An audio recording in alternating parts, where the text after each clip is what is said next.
Hi, Wilf. Great to be here. Let's touch, first of all, if we can, just on the subscriber growth and the themes you're seeing there in mobile in particular. Absolutely. This was a quarter where we beat the entire industry yet again, like we've done every single quarter since creating this new company, on postpaid net subscribers. And we beat everybody on postpaid service revenue growth, core EBITDA growth, and year-over-year free cash flow growth. So it really shows that this machine of creating profitable, sustainable, reliable market-leading growth is really working.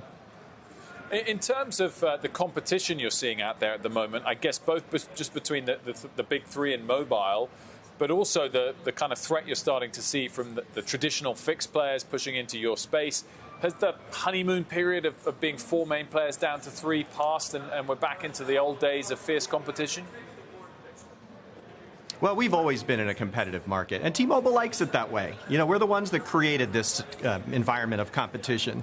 And the more jump balls there are out there, the more people are questioning whether they're with the right carrier, the more fuel we have to continue outgrowing the industry. 1.3 million net new postpaid subscribers this quarter. And within that, 268,000 new account relationships, also market leading. Wilf, that was the best Q3 on new accounts we've had in 7 years. So this machine's really working because the Un-carrier's tackling the biggest pain points people have out there, and they're noticing.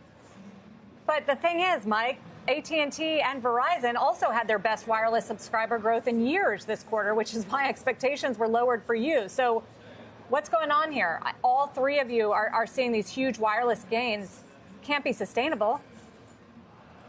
Well, I don't know whether it's sustainable. What I can tell you is that unlike AT&T and Verizon, T-Mobile has major growth vectors ahead.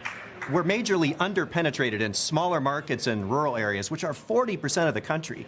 We're underpenetrated in enterprises and government, where we have only a 10 share.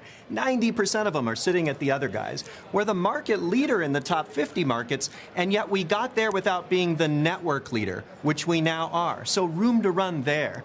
And so I think as the competition heats up, what investors have to figure out is, if it's not sustainable, who ultimately has the hand of cards that'll be able to reliably and consistently and profitably deliver growth? And that's T-Mobile. What are the long-term consequences, Mike, of the data hack you experienced recently? Is it damaged consumer relationships? Well, it's something that obviously the world took notice of. And, our customers have shown us a tremendous amount of patience and understanding. I think customers know that these things happen, and they have happened before. And we saw that in the results. By the end of Q3, things were normalized. We had a nice entry into Q4. And so, while this is something that customers shouldn't have had to have endured, I think they understand that their data is already out there. And it doesn't look to us like it's making any long-term changes in their consideration rates. So what happened to revenue growth, Mike, which was a bit of a mess?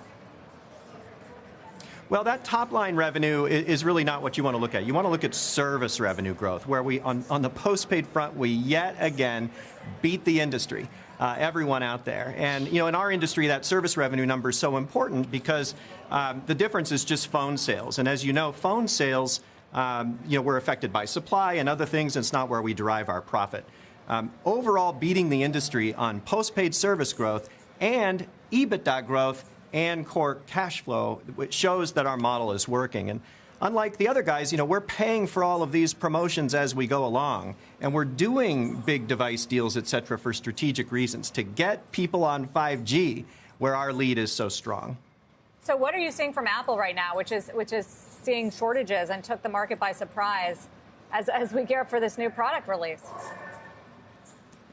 Well, we saw that warning that you mentioned, but we're in very close partnership with Apple. We talk to them on a regular basis. We have a deep understanding of what's coming.